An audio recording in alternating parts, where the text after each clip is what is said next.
So now moving up to, since we have started that discussion, strategies for supporting employee mental health.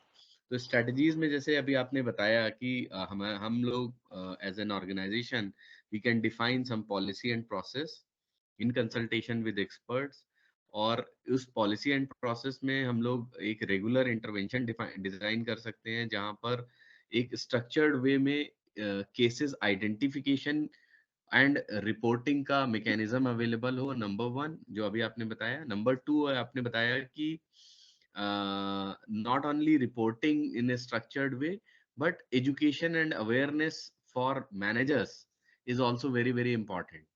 तो जो True. Middle management है, middle layer है, they should be educated and properly you can say equipped to identify and deal with this kind of issues, these kind of issues, right? True.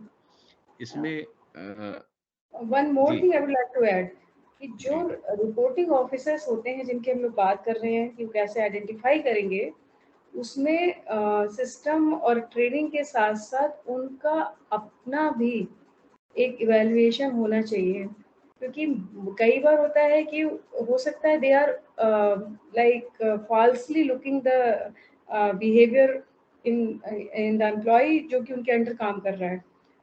तो जो system बनेगा उसमें उनके भी जो issues हैं उनके इवैल्यूएशन का भी सिस्टम होना चाहिए।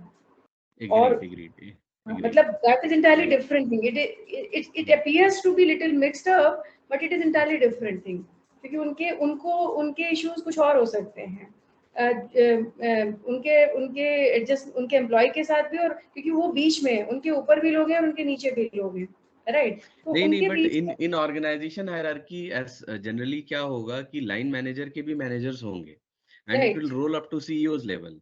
सो राइट लाइन मैनेजर से मेरा मतलब ये नहीं है कि एकदम ग्राउंड लाइन मैनेजर जो एकदम ग्राउंड स्टाफ को संभाल रहा है। So middle manager can be line manager for let's say 10 department head, and उसका राइट मैनेजर हो सकता है यूनिट हेड हो, यूनिट हेड का मैनेजर सीईओ है। So हाँ that way everybody will have a line manager, right है ना? So okay. that was the context, especially in corporate world.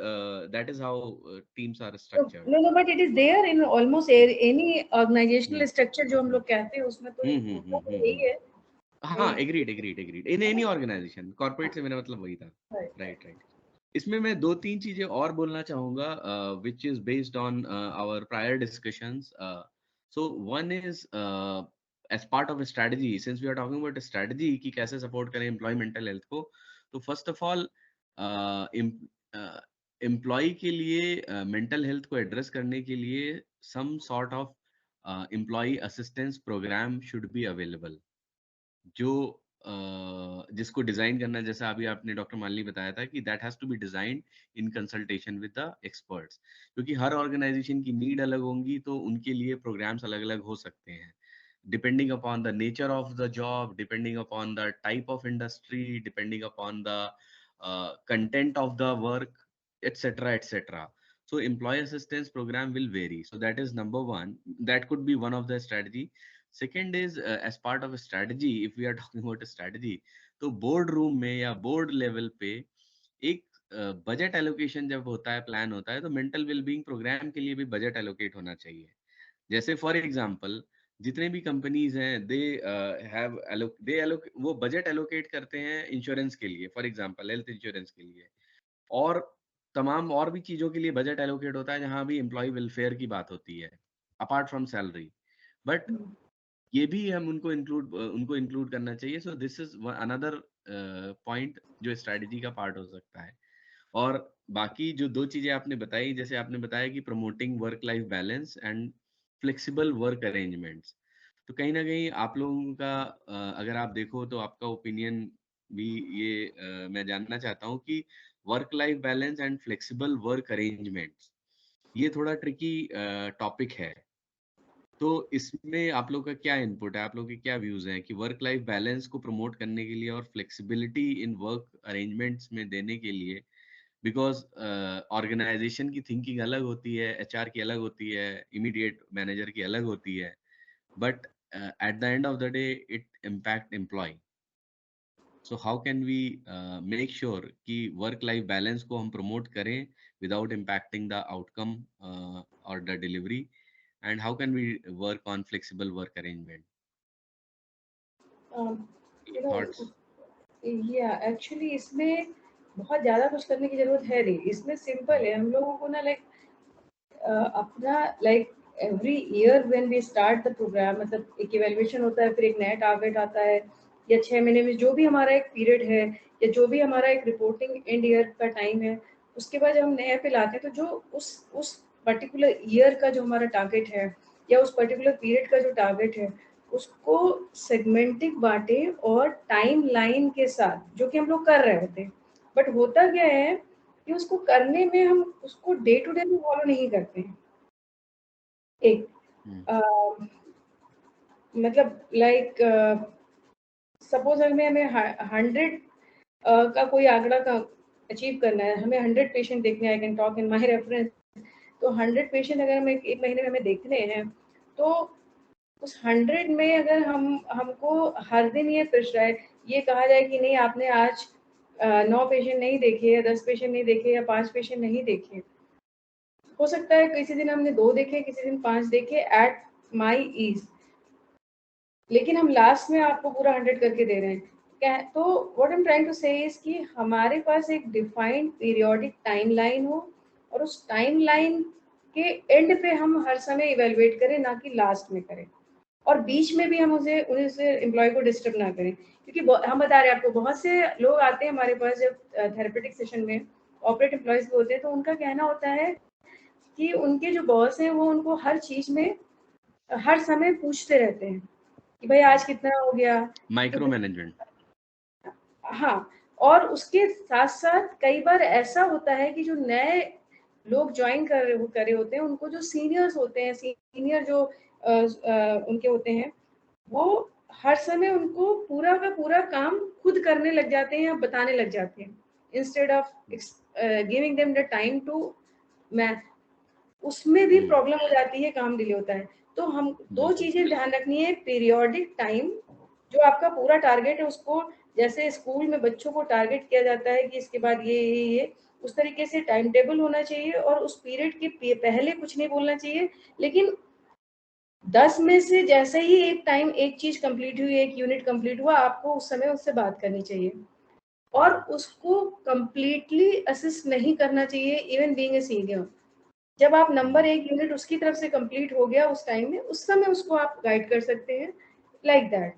तो टाइम एंड एक्सेसिव सुपरविजन, दो चीजें हमको अवॉइड करनी चाहिए वर्क लाइन बैलेंस बनाने के लिए। मतलब that's the end that is effective because few of because हम लोग का भी जैसे कॉर्पोरेट जो सिंगल लोग आते हैं, उसमें दोनों तरफ के लोग आए जब, तो उसमें से काफी क्लाइंट्स ने रिपोर्ट किया दोनों साइड में कि it was comparatively effective than any other strategy.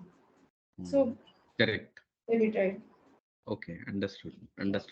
So just to summarize, or as an organization, HR managers can implement employee wellness programs focusing on mental health care.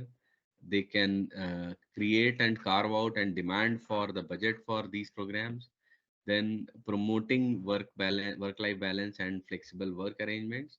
And then finally, I think they can also encourage a culture or mechanism where self-care and employee well-being related infrastructure is also available. So these could be some of the strategies possibly for HR managers. हाँ, और इसमें एक चीज ये भी है कि HR managers की तरफ से कुछ रिजर्वेशंस रहते हैं जब जब वेलनेस प्रोग्राम को इंट्रोड्यूस करने की बात होती है। जो मेरा ऑब्जर्वेशन है थ्रू माय क्लाइंट्स, कि वो रिजर्वेशंस ये होते हैं कि वो उनके यहाँ जैसे पॉलिसी में तो है, बट इम्प्लीमेंटेशन में वो उनको लाने में हमेशा हेजिटेशन रहता है। What kind of hesitation, I haven't work honestly saying, but it is there, number 1। Number 2, wellness के लिए इंडिविजुअल एक प्रोग्राम की बजाय एक ग्रुप वेलनेस प्रोग्राम भी इंट्रोड्यूस करना चाहिए। मतलब ठीक है, इंडिविजुअल तो आपको छुट्टी भी मिल रही है, सपोर्ट भी मिल रहा है कंपनी की तरफ से, लेकिन अगर आप ग्रुप्स में भेजते हैं एम्प्लॉयज को, या कोई ऐसी इवेंट ऑर्गेनाइज करते हैं साल में 2 बार 3 बार, जिस समय काम नहीं हो रहा है, सिर्फ दे आर जस्ट आपका मनोरंजन की बातें हो रही है, या आप पूरी तरह से कोई रिट्रीट प्रोग्राम और कुछ भी हो रहा है, तो उससे उसका एक अलग इम्पैक्ट होता है, क्योंकि then they come closer. Like ऐसा नहीं है, कॉर्पोरेट पार्टीज होती हैं, but those parties are different from such programs which I am talking. यहाँ पे प्योर वेलनेस की बात होगी, काम की कोई बात नहीं होगी 24 आवर्स में, और शायद वर्क प्लेस में भी नहीं करना है। तो इस तरह की कुछ चीजों को सोचना होगा, मतलब एक नए एंगल से लोगों को एक दूसरे के पास लाने के बारे में भी सोचना होगा, इंडिविजुअल के अलावा। Sure. So I think this is linked to implementing employee assistance program, right, and they are not just maybe consultation based web seminar, group programs, events, expert led sessions. There could be anything or combination of these things, right? हाँ, पर यहाँ पे जो हम particular mention कर रहे हैं, उसमें हम ये कह रहे हैं कि सेमिनार और वेबिनार की बजाय ना, जहाँ पे नहीं, workshop and activity based expert led activity sessions based की बात एक्सप्रेस कर रहे हैं। प्लस जहाँ पे they can like wellness program में भी, एक्टिविटी बेस्ड में भी कुछ ऐसा हो कि जहाँ पे वो काम की बात ना करें और उनसे काम के बारे में बात ना की जाए। यू गेटिंग वो माय पॉइंट? तभी होगा ना जब जैसे एम्प्लॉय असिस्टेंस प्रोग्राम अगर फोकस कर रहे हैं इमोशनल वेलबींग पे या मेंटल वेल हेल्थ पे, तो वहाँ काम की बात नहीं होगी जनरली। आई मीन हाँ, यू आर राइट। तो वो वैसे ही डिजाइन होने चाहिए ना, क्योंकि otherwise then it's not employ assistance program, it's right, something but else. Right, It's a leadership building exercise or it could be a team building exercise, so they are totally different. Right. और ये इसलिए जरूरी है group में करना, among the employ करना, उनके groups बना के उनको बाहर भेजना या कहीं कहीं पे ऑर्गेनाइज कराना विद इन द सिटी और व्हाटएवर। क्योंकि जब आप इंडिविजुअल लीव देते हो तो व्यक्ति अपने परिवार के संग टाइम बिताता है। Hmm. हो सकता है उसका परिवार में कोई प्रॉब्लम हो जिसकी वजह से हमारे काम पे फर्क पड़ रहा हो, विच वी डिस्कस है ना। Hmm. तो Hmm. जब ग्रुप में होता है तो वहां पे वो क्लोजनेस आती है, एक दूसरे के लिए अंडरस्टैंडिंग आती है, और उनके Hmm. इंडिविजुअल इमोशंस से भी वो बाहर आने में उनको मदद मिलती है। Correct. एक कॉन्फिडेंस जनरेट होता है कि ठीक है, माय को कलीग और my immediate boss is supporting. एक अलग एम्पैथेटिक फीलिंग डेवलप होती है, और ये Sure. पीरियोडिक होने चाहिए। इट्स नॉट दैट कि 3 साल में एक बार हो गया। मेरे हिसाब से मेरी रिकमेंडेशन के हिसाब से तो once in 3 month has to be there for 2 days at least. Sure. I don't know कितना लॉस होगा कंपनी का, वो उनको इवैल्यूएट करना है, लेकिन this We'll come this to that point या because loss is not seen in this way. So, because I that's a don't know, very मतलब like interesting point. why I'm saying that, because this is what I have heard from my clients. वो one to one basis होता No, है तो so it depends. तो हाँ, I ये mean आपने अच्छा पॉइंट रेज किया है, हाँ, बट ये it is यही there, इसी अवेयरनेस और एजुकेशन की हम बात कर रहे हैं. So people should be aware and educated enough to decide what is loss and what is profit. yeah, but we That need is to the do whole it, agenda. yeah, actually.